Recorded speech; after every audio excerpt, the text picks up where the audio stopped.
আসসালামু আলাইকুম সুপ্রিয় শিক্ষার্থীবৃন্দ, তোমরা যারা ইতিমধ্যে আমাদের জিএসটির অনেকগুলো ভিডিও দেখেছো, তো আমরা অ্যানালাইসিস করে যেটা বুঝতে পারলাম যে তোমরা বেশিরভাগ শিক্ষার্থীরাই একটা বিশ্ববিদ্যালয়ে ভর্তি হয়ে থাকবে, কিন্তু তোমাদের মূল লক্ষ্য কিন্তু সেকেন্ড টাইম প্রস্তুতি নেওয়া। আবার অনেকে আছো যারা এখনো কোথাও চান্স পাওনি, তোমরা সেকেন্ড টাইমে অনেক বেশি ভালো করে দেখিয়ে দিতে চাও।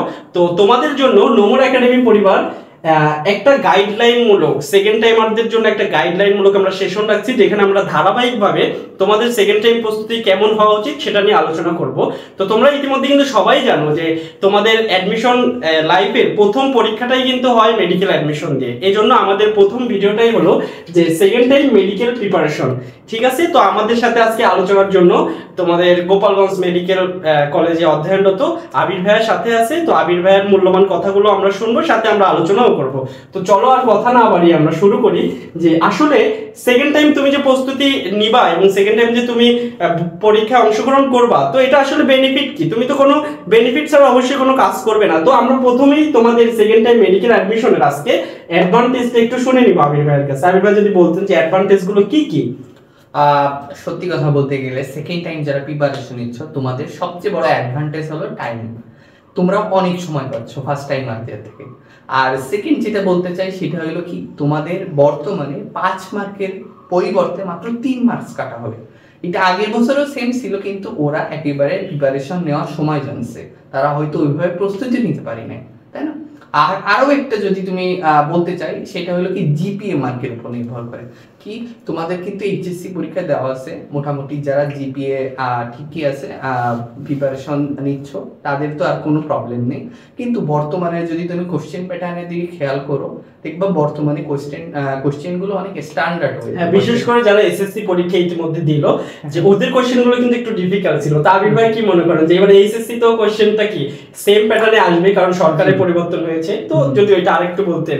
এখন এই জিনিসটা যদি আমরা কম্পেয়ার করি, আসলে এইচএসসি তে হওয়ার চান্সেস কি বেশি? আমার কাছেও মনে হয় হ্যাঁ, এরকম হওয়ার চান্সেস বেশি। আর যেহেতু তোমাদের এই ধাপটা তোমরা উত্তীর্ণ হইতে পেরেছো, এটা একটা অ্যাডভান্টেজ হিসেবে কাজ করবে। আর যদি ডিসঅ্যাডভান্টেজের কথা বলি, সেটা আবির ভাই বলুক। হ্যাঁ, ডিসঅ্যাডভান্টেজের ক্ষেত্রে যেমন আমাদের আবির ভাই তোমাদেরকে সময়ের কথাটা বললো, এই সময়টা কিন্তু ডিসঅ্যাডভান্টেজের মধ্যেও চলে আসবে। কারণ কি, তোমার হাতে কিন্তু এবছর তোমরা অনেক সময় পেয়েছো, এখনো সামনে অনেক সময় পড়ে রয়েছে। তো তোমাদের অনেকের কাছে মনে হতে পারে যে আমি তো রিসেন্টলি পরীক্ষা দিলাম, অনেক জায়গায় আমার তো পড়া আছে, আমি আর একটু পরে শুরু করি, বা আমি একটু কম কম পড়ি, ওরা যখন আবার অ্যাডমিশন লাইফ শুরু করবে আমরা তখন আবার ভালোভাবে পড়বো। এই যে একটা তোমার চিন্তাধারা, এই চিন্তাধারা কিন্তু তোমাকে অনেক বেশি পিছিয়ে দিবে। এই চিন্তার কারণে তুমি এখনো পড়বে না, আবার দেখা যাবে যে পরবর্তীতে যখন ওরা চলে আসবে, এই যে তুমি অনেকদিন পড়াশোনা কম করেছো, এই প্রভাবটা কিন্তু তখনও থাকবে, যার ফলে তুমি তখনও কিন্তু ওদের সাথে তাল মিলাতে পারবে না। যার ফলে কি দেখা যাবে, সেই ফার্স্ট টাইমে তুমি যেই মানে ডিসঅ্যাডভান্টেজ গুলোর কারণে চান্স পাওনি, সেইগুলো তোমার এই সেকেন্ড টাইমেও বিদ্যমান থাকবে, যার ফলে কিন্তু তুমি চান্স পাওয়া থেকে অনেক বেশি পিছিয়ে যাবে। আর একটা বিষয় হলো, সেকেন্ড টাইমে তোমার একটা বড় সময়, এই সময়ে তোমাদের মধ্যে অনেক বেশি হতাশা কাজ করবে। একটা হলো বাসার প্রেশার, প্রতিবেশীদের প্রেশার, বিভিন্ন ধরনের হতাশা কাজ করে, যেটা অনেকেই ওভারকাম করতে পারে না। এই ওভারকাম না করার কারণে অনেকেই কিন্তু পড়তে চায়, যেমন টেবিলে বসে আছে, অনেকেই বলে যে ভাই আমি সারাদিন টেবিলে বসে আছি, আমি সারাদিন বই উল্টাছি, কিন্তু আমি পারতেছি না, আমাকে দিয়ে হচ্ছে না। কারণ কি? কারণ তার মাথার মধ্যে এখন অনেক চিন্তা ঢুকতেছে। এটা কিন্তু ফার্স্ট টাইমে কিন্তু তোমার এই জিনিসগুলো খুবই কম ছিল, তখন তোমাকে সবাই বলতো, বাবা মা এসে যে পর পর তোমাকে খেতে দিত, খোঁজ নিত। কিন্তু সেকেন্ড টাইমে কিন্তু তুমি এটার অভাব বোধ করবে, যার ফলে তুমি দেখা যাবে যে কিছুটা ভেঙে পড়তে পারো। তবে তুমি যদি মেন্টালি স্ট্রং থাকো, তাহলে এই ডিসঅ্যাডভান্টেজ গুলো আমার মনে হয় না যে খুব বেশি তোমাকে ইফেক্ট ফেলবে, কারণ সেকেন্ড টাইমের মেইনই কিন্তু অ্যাডভান্টেজ, এটা সবসময় মাথায় রাখবে। তো এরপরে যদি আমরা একটু দেখি যে এই ফার্স্ট টাইমারদের সাথে যদি তোমাদের কম্পেয়ার করতে চাই, তাহলে আসলে কিভাবে কম্পেয়ার করতে পারি? আবির ভাইয়ের কাছে কি মনে হয়? আমার কাছে মনে হয় যে ফার্স্ট টাইমার আর সেকেন্ড টাইমারের মেইন যে পার্থক্যর জায়গাটা হলো, সে হলো একেবারে এক্সপেরিয়েন্সটা। অবশ্যই। আর তারা আর কি পড়ালেখা করছে, এই এতগুলো এক্সাম হলে পেশা নিজের মানে সামলাইছে, কেমনে পরীক্ষা দিব, সব জায়গা পরীক্ষায় অ্যাটেন্ড করছে, কতগুলো এক্সপিরিয়েন্স তারা এত সবগুলো গ্যাদার করছে। এই জায়গা থেকে তারা পড়ালেখা তো করছেই, পড়ালেখার কথা বাদ দিলে আমরা এই এক্সপিরিয়েন্সটার উপর করতে পারি। ফার্স্ট টাইমার যারা পরীক্ষা দিতে যায়, তারা আর কি ধরো প্রথমে যে হল প্রেশারের মানে সম্মুখীন হয়, কিন্তু যদি তুমি সেকেন্ড টাইমার হও, তোমার ওই পরিবেশটা কি পরিচিত, আশা করি মানে এই জায়গা তোমাদের আসলে মানে ফল করার কোনো জায়গা থাকবে না। এখানে আসলে তোমাদের অ্যাডভান্টেজ, তোমাদের আসলে খেলার মাঠ বলা যায়। তোমরা এখানেই তোমাদের সর্বোচ্চটা দিয়ে তুমি এখানে নিজের চান্স নিশ্চিত করতে পারবে ফার্স্ট টাইমারদের কম্পেয়ারের সাথে, ঠিক আছে, তাই না? আর যদি রাবি ভাই যদি কিছু আমি আরেকটা জিনিস যদি একটু অ্যাড করতে যাই, সেটা হলো যে ওরা যেহেতু সেকেন্ড টাইম এখন, আর যারা ফার্স্ট টাইমার আসবে, আমাদের যেটা দেখা গেছে যে ফার্স্ট টাইমাররা রিসেন্টলি এইচএসসি পরীক্ষা শেষ করেই কিন্তু ছুটি ছাড়া এই একটা পরীক্ষা, যার পরে আরো বেশি প্রেশার বেড়ে যায়, অন্যান্য পরীক্ষা যারা এসএসসি দিচ্ছে এখন ছুটি পাচ্ছে, ওরা কিন্তু পরে একটা বড় অ্যাডমিশন জার্নি শুরু করতে যায়। সেই ক্ষেত্রে ওরা কিন্তু জানেও না বেশিরভাগ যে কিভাবে প্রশ্ন আসবে, কিভাবে প্রস্তুতি নেওয়া উচিত। এটা বুঝতে বুঝতে ওদের 1-1.5 মাস, অনেকের 2-3 মাস পর্যন্ত চলে যায়। সেই ক্ষেত্রে দেখা যায় মেডিকেল পরীক্ষাটা তো সবার আগে হয়, অনেকের ক্ষেত্রে 4 মাস পরেই শুরু হয়, অনেক সময় আমরা দেখেছি 3.5 মাসে হয়েছে এর আগের ব্যাচটা। আপনারা যারা হলে এর আগের সেশনে পড়ি তারা একটু বেশি পেয়েছে, দেখা যাবে সামনের বছর 4 থেকে 5 মাস পাবে। তো যদি 2-3 মাস যদি বুঝতেই চলে যায় আসলে কি পড়বো, কোথা থেকে আসে, কিন্তু সেকেন্ড টাইমারদের ক্ষেত্রে কিন্তু এমন না, তারা কিন্তু অলরেডি ফার্স্ট টাইমে পরীক্ষাতে বুঝে ফেলেছে কোথা থেকে আসে, কি পড়তে হবে। তো এইটা কিন্তু সবথেকে বড়, আমরা যদি কম্পেয়ার করি ফার্স্ট টাইমার থেকে, তোমরা কিন্তু এই জায়গা সবথেকে বেশি এগিয়ে থাকবে। তবে আরেকটা বিষয় আছে, যারা আসলে ফার্স্ট টাইমে চান্স পাওয়ার মতো টপ করবে তারা কিন্তু শুরুর থেকেই প্রিপারেশন নাই।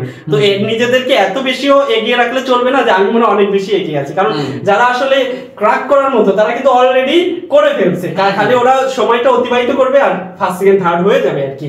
এটা কিন্তু আসলে বাস্তবতা, তোমাদের মেনেই নিতে হবে। এখন আমরা হলো একটু স্টাডি প্ল্যান নিয়ে আলোচনা করব। তো স্টাডি প্ল্যান আবির ভাইয়ের কাছে কি মনে হয়, ফার্স্ট টাইমার আর সেকেন্ড টাইমারদের কি খুব বেশি আলাদা? না, আমার কাছে মনে হয় একটু পার্থক্য তো অবশ্যই থাকবে, কারণ এইখানে একজন সেকেন্ড টাইমার, একজন এক্সপিরিয়েন্সড লোক যা করবে, অবশ্যই একজন ফ্রেশার ফার্স্ট টাইমার তা করবে না। অবশ্যই এখানে মানে মেন্টালিটির গেম যা থাকবে সবকিছুই আমরা যে সেকেন্ড টাইমার এই জায়গায় অ্যাডভান্টেজ পাবে। এখানে আমার কাছে মনে হয় যে স্টাডি প্ল্যানে সর্বপ্রথম এবং সবচেয়ে গুরুত্বপূর্ণ হইল মেইন বুকস ফলো করা, এবং সেই মেইন বুকস মানে ওটাকে সবসময় প্রাধান্য দিতে হবে। আমি যদি একটু আপনার কাছে জিজ্ঞাসা করি যে আপনি তো ফার্স্ট টাইমে মেডিকেলে চান্স পেলেন, তো আপনি আসলে কি কি বিষয়ে গুরুত্ব দিয়েছেন, বা অনেক কি বেশি পড়াশোনা করা লাগে বা এক্সট্রা কিছু পড়া লাগে কিনা যদি একটু বলতেন ওদেরকে। আমার কাছে মনে হয় আমার নিজের এক্সপিরিয়েন্স যদি একটু শেয়ার করি, আমি বলি আমি সবসময় ট্রাই করছি, আমি হলো বায়োলজি, ফিজিক্স বা কেমিস্ট্রি যেটাই বলেন, আমি সবসময় মেইন বুক পড়তাম সবসময়। দেন আমরা কি করতাম, দেন আমি অনুশীলনী কোশ্চেন পড়তাম, আমি কখনো গ্যাপ রাখতাম না। আমি হলো সবসময় দাগায় রাখতাম যে এটা আমি পারতেছি না বা এটা উইক লাগতেছে, তাহলে আমি এটা দাগায় রাখতাম, যদি আমি পরবর্তীতে রিভিশনে চাই শুধুমাত্র ওইগুলোই পড়ার ট্রাই করতাম। এটা কিন্তু সবচেয়ে ইম্পর্টেন্ট, যদিও আমরা একটা আলাদা পয়েন্ট রেখেছি, ওইখানে আমরা আরো বিস্তারিত আলোচনা করব। এখন ভাইয়া যেহেতু বললো তোমাদের স্টাডি প্ল্যানের একটা মেইন পয়েন্ট, আমি তোমাদের 3টা পয়েন্ট বলতে চাই।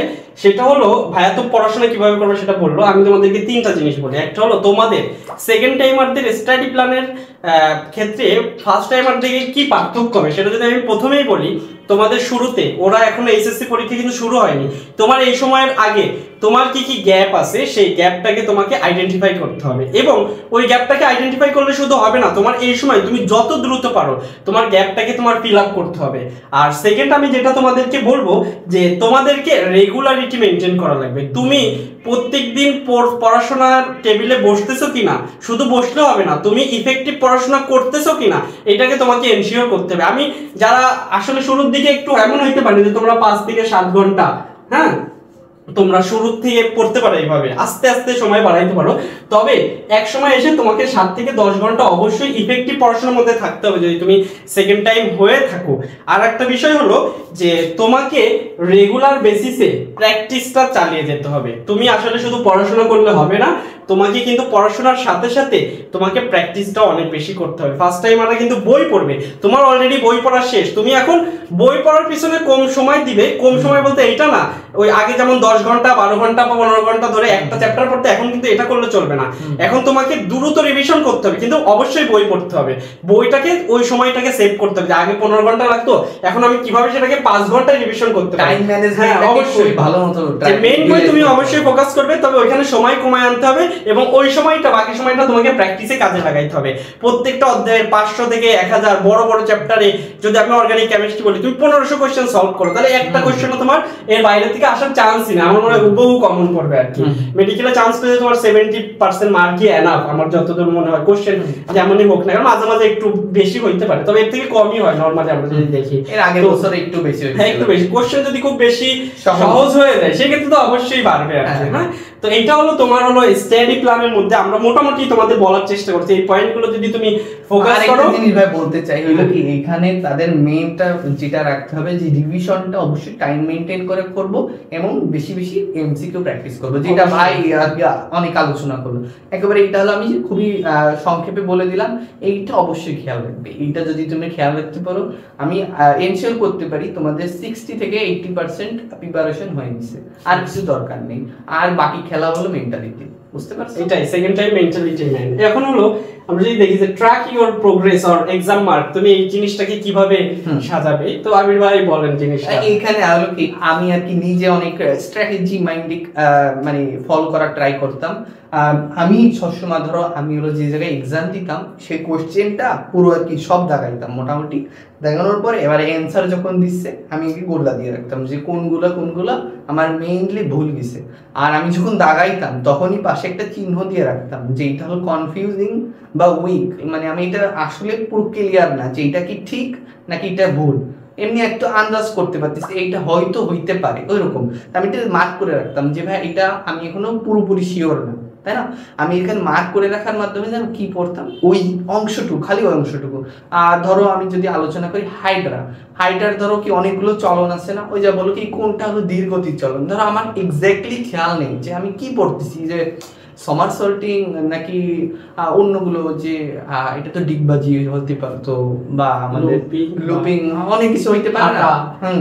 তারপর এইগুলো তো হইতে পারতো, আমার তো মনে নেই। তাহলে আমি করতাম কি, ওইটা দাগানো যখন রাখছি ওইটা আমি তখন ধরো পড়ার এক সময় বের করতাম এবং খালি বইয়ের ঠিক ওই পার্টটা পড়তাম। ধরো খালি আমি চলনটুকি পড়তাম, আর কিছু পড়তাম না।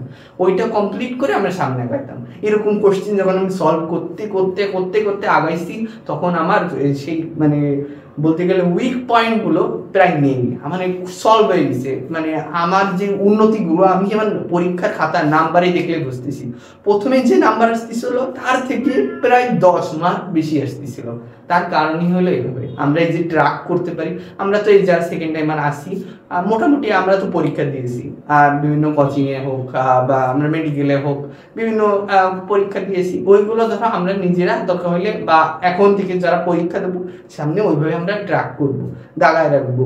আমি যদি একটু সামারি আকারে বলছি যে তুমি আসলে যেটা ভুল করছো সেটা তোমাকে দেখতে হবে যে এটা আসলে কি তুমি বেখেয়ালের বশত ভুল করে ফেলছো নাকি এই জিনিসটা তুমি পারো না। আর তুমি ভুল যেহেতু করেছো, আমার মনে হয় যে মেইন বই তো ওই টপিকটা ওই লাইনটাই আসলে দাগানো আলাদা একটা কালি দিয়ে, বা আমি একটা চিহ্ন দিয়ে রাখতে পারি যে এটা ভি আমি ভুল করেছিলাম, তাহলে আমি ওইটা তো পড়া হইলে আর ভুল করবো না। পরবর্তীতে আবার যখন রিভিশন করছি তখন আমার মাথায় কাজ করছে যে এই জিনিসটা আমি কোনো না কোনো পরীক্ষায় ভুল করেছিলাম। তার ফলে কি হবে, ওই জিনিসটা তোমার আর ভুল করার সম্ভাবনা নেই। তুমি হয়তো নতুন কোনো জিনিস ভুল করতে পারো। তাহলে তুমি যদি আমি যদি ধরি 2 থেকে 3 মাস তুমি এইভাবে পড়াটা চালাই দাও বা পরীক্ষা দাও, তাহলে তো আলটিমেটলি সব ভুল ওর মানে সলভ হয়ে যাবে। তাহলে তো তুমি যেগুলো পারো সেগুলো তো তুমি পারতেছোই, সাথে যেগুলো তুমি ভুল করতে ওই টপিক পড়ে অলরেডি তোমার গ্যাপগুলো কিন্তু তুমি ফিল আপ করে ফেলছো। সেই ক্ষেত্রে কিন্তু তোমার প্রোগ্রেসটা অবশ্যই অনেক বেশি হবে। আর একটা জিনিস হলো এই যে এক্সাম মার্ক কি আমরা একটা জিনিস করতাম, ডায়েরি করতাম প্রত্যেকদিন পরীক্ষা। আজকে 50 মার্কের পরীক্ষা আমি এত পাইছি, পরের দিন এত পাইছি, এইভাবে একটা সামারি আকারে লিখে রাখতাম। তো আমাদের টার্গেট হওয়া উচিত তুমি যদি আসলে সাকসেসফুল হতে চাও, তুমি শুরু করো প্রথম দিন 20% মার্ক দিয়ে, এটা কোনো ফ্যাক্ট না, কিন্তু তোমাকে দেখতে হবে পরের দিন তুমি 21% গেছো কিনা, তারপরের দিন 22%, এইভাবে তোমাকে শুরুর দিকে আগাইতে হবে। কিন্তু তুমি কোনোভাবে যেন পিছনে না চলে আসো। এখন মাঝে মাঝে প্রোগ্রেসটা আমরা মেইনটেইন করব, প্রত্যেকদিন তুমি এক এক করে উন্নতি করো, কিন্তু খুব দ্রুত তুমি 90 থেকে 95% মার্ক ক্যারি করার মতো অ্যাবিলিটি তোমাকে অর্জন করতে হবে। এখন মাঝে মাঝে এমন হইতে পারে যে তুমি হঠাৎ করে কঠিন কোশ্চেন করে ফেলছো, যেমন কিছু টিচার থাকে না, হুট করে বলে আজকে তোদের কঠিন কোশ্চেন হবে দেখবো কত, সেদিন তুমি হয়তো একটু ফল করতে পারো, এটা নিয়ে ভেঙে পড়লে চলবে না। তবে ওই যে সহজ কোশ্চেন বা একটা প্যাটার্নে যে তুমি পরীক্ষা দিচ্ছিলা ওইখানে তোমার প্রোগ্রেসটা যেন ধারাবাহিকভাবে ইনক্রিজ হইতে থাকে, কোনোভাবে যেন তুমি ডিক্রিজে না চলে আসো। এটা আপনি যদি খেয়াল করেন দেখবেন সেকেন্ড টাইমার যারাই পরীক্ষা দিচ্ছে তাদের মেইন একটা রিজনের জন্য চান্স পাই না, যে তারা পারা জিনিস ভুল করছে। অবশ্যই পারা জিনিস ভুল না করলে অবশ্যই, আমি তো এটাও বলি যে সহজ জিনিস যদি কেউ একটাও হলো ভুল না করে সে ফার্স্ট হওয়ার মতো অ্যাবিলিটি লাগে। কারণ পরীক্ষাতে কিন্তু দেখা যায় যে 80% বা 90% অনেক সময়, যেমন এই বছর মেডিকেল কয়টাই বা বইয়ের বাইরেতে, বইয়ের থেকে যেটা আসছে সেটাই তো সহজ কোশ্চেন বা পারা কোশ্চেন, যেটা বইয়ের থেকে বইয়ের বাইরে থেকে আসে ওইটাই কঠিন বা হলো না পারা জিনিস। তো 95%ই তো আমার মনে হয় যে বইয়ের মধ্যে কোশ্চেন আছে কোনো না কোনো লাইন থেকে, তাহলে 95 যে পাই সে তো ফার্স্ট হওয়ার যোগ্য। তার মানে যে পারা জিনিস পারে বা কমন জিনিস যে পারে সে কিন্তু ফার্স্ট হওয়ার মতো অ্যাবিলিটি রাখে। আর ওই যে 5 থেকে 7 মার্কের ওই কোশ্চেনে আমরা ফোকাস করতে যে এই দিকে আমরা 20-25 হারাই ফেলি, চান্সটাই মিস করি, এই জায়গায় কম্প্রোমাইজ করা হয়েছে আসলে এই জিনিসটা আমরা। তাহলে আমরা আশা করি এই পয়েন্টটা আমরা কিন্তু তোমাদের অনেক ভালো করে বোঝানোর চেষ্টা করছি, দুইজন মিলে আমরা চেষ্টা করছি কিভাবে আসলে তোমাদের প্রোগ্রেসটা হবে। এইটাই আসলে অনেক বেশি গুরুত্বপূর্ণ তোমার সেকেন্ড টাইমে প্রোগ্রেসটা। যেমন আলোচনা করলাম অ্যাডভান্টেজ ডিসঅ্যাডভান্টেজ স্টাডি করলাম, তুমি সবকিছু করলা কিন্তু তোমার প্রোগ্রেস ভালো হলো না, আলটিমেটলি কিন্তু সবই লস তোমার। আসলে তুমি যাই করো না কেন যদি প্রোগ্রেস ভালো থাকে তাহলেই তুমি সাকসেসফুল, এটাই হলো সহজ কথা। এখন আরেকটা জিনিস এই যে ফল্ট এক্সট্রা প্রিপারেশন, এটাই যে একটু আগে তোমাদের আবির ভাই বলছিল, আবার যদি আরেকটু সুন্দর করে একটু বলেন। হইলো কি আমি সবসময় চেষ্টা করতাম আমি একটা বই ফলো করব এবং এই যে আমি যে গার্বেজ যে ইনফরমেশন আমি মাথায় ঢুকাবো না। অবশ্যই এইগুলো যদি আমরা মাথায় নিই, ওই ধরো ওই জায়গা থেকে কোশ্চেনে ধরো আমার 1 থেকে 2 মার্ক আসলো, কিন্তু আমার যেগুলো সহজ যেগুলো কোশ্চেনে আসার মতো সেগুলোই আমার পড়া হলো না, অনেক গার্বেজ ইনফরমেশন পড়া হইছে ওই এক্সট্রা ঢোকানোর ফলে এইগুলোতে আমি কনফিউজড হয়ে গেছি যে এ হবে না বি হবে, তখন আমার এক্সট্রা ঢোকানোর ফলে সহজ জিনিস মাথার থেকে বের হয়ে যাচ্ছে। এই জন্য বলবো যে ওই যে মনে করো একটা ভাইয়া ঢাকা মেডিকেলে চান্স পেয়েছে, তুমি গল্প শুনলা ভাই অমুক ভাইয়ের একটা শীট পড়ছিল, এখন তুমি মেন বই পড়া বাদ দিয়ে সেই অমুক ভাইয়ের শীট কালেক্ট করার পিছনে সময়ও নষ্ট করে ফেললা, পরে দেখা যাবে যে তোমার প্রিপারেশনও ভুলাই গেছে। আসলে এমন দরকার নেই, তোমার কাছে মেইন বই আছে তুমি একটা বইকেই পড়ো, তবে এক্সট্রা ইনফরমেশন যেগুলো আসার মতো ওই যে পরীক্ষা বারবার বললাম তুমি একটা বইয়ের মধ্যে সব লিখে রাখো, একটা বইকে আলাদা করে নোট বানানোরও দরকার নেই, বইটাই নোট খাতা বানাও, বইটারে এক্সট্রা ইনফরমেশন শীট বানাই ফেলো, তাহলে কি হবে পরীক্ষার শেষে এসে দ্রুত রিভিশন করা যায়। আবির ভাইয়ের কাছে কি মনে হয় জিনিসটা? আমিও তাই করতাম, আমি হইলো কি স্টিকি নোটস বা এরকম যে এক্সট্রা ইনফরমেশন বইয়ের উপরে লাগাই, একটা বই এনাফ, ওইটাই নোট খাতা, ওইটাই বই, ওইটাই সবকিছু, ওইটাই আমরা বারবার রিভিশন দিই। অবশ্যই উপরে যদি আমরা এই যে আরেকটা জিনিস আমি বলি, তোমরা যদি পরবর্তী যেমন আমরা তোমাদেরকে এই যে অ্যানালাইসিস ভিডিও দিচ্ছি বা আমরা স্টুডেন্টকে পড়াই, এই ক্ষেত্রেও কিন্তু আমরা ওই যে অ্যাডমিশন লাইফে এইভাবে সাজিয়েছিলাম, আমাদের কিন্তু এখন সেটা হেল্প করছে স্টুডেন্টদের পড়ানোর জন্য, কারণ আমাদের আর এক্সট্রা কিছু দেখা ওই বই একটু উল্টে আমরা একটা ক্লাস নিয়ে ফেলছি, এটা কিন্তু তোমাকে পরবর্তীতেও বেনিফিট দিবে আমার মনে হয়। তার মানে সহজ কথা হলো একটা বইকে গুরুত্ব দাও, একটা বইকে ভালো মতো পড়ার চেষ্টা করো এবং ওইভাবেই প্রস্তুতিকে সম্পন্ন করো, এক্সট্রা পড়ার দরকার নেই, যতটুকু দরকার তোমাকে অবশ্যই একজন গাইড তোমার থাকা উচিত, সে যতটুকু বলবে যে এতটুকু পড়া উচিত, অ্যানালাইসিস করে তুমি এতটুকু পড়তে পারো, তবে ওইটা ওই যে বইয়ের সাথে সামঞ্জস্য রেখে হারিয়ে যেয়ে না, একবার এমন ভাবে পড়ছো কিছুই মিল দিছে না, এমবিবিএস থেকে ইনফরমেশন এনে পড়তে দরকার নেই তোমার, এগুলো তো তোমার পরবর্তী সেশনের জন্য। তো আমার মনে হয় যে এই জিনিসটা তোমরা ক্লিয়ার।